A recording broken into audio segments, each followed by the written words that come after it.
আসসালামু আলাইকুম বন্ধুরা, আমি ফয়সাল আহমেদ। আপনারা দেখছেন আমার চ্যানেল কারাটে বয় ফয়সাল। আজকে আমাদের সপ্তম ক্লাস, অর্থাৎ 7 নম্বর ক্লাস।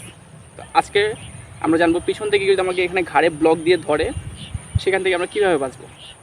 তো চলুন বন্ধুরা, দেরি না করে কথা না বাড়িয়ে শুরু করা যাক। সে আমাকে কেউ যদি লড়াইয়ের সময় বা যে কোনো কারণে এভাবে ধরে ফেলে, সেক্ষেত্রে আমরা কী করতে পারবো। আমি যদি এভাবে তাকে মারতে চাই, পারবো না, কঠিন হয়ে যাবে। আমি যদি কিক করতে চাই, পারবো না।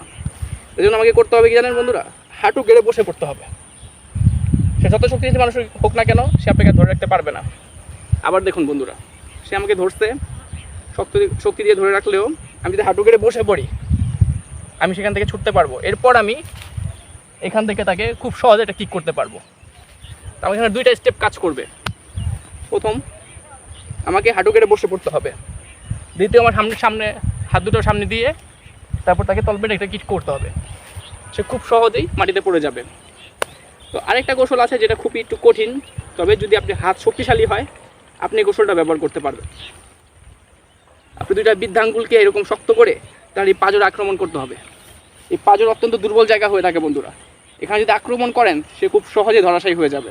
তবে আমি মনে করি বন্ধুরা যে আমি প্রথম যে কৌশলটি দেখিয়েছি, এখান থেকে ধরবেন, নিচে নেমে এটা কিক, এটা সবচেয়ে বেস্ট কৌশল হয় এবং সবচেয়ে সহজ কৌশল হয়।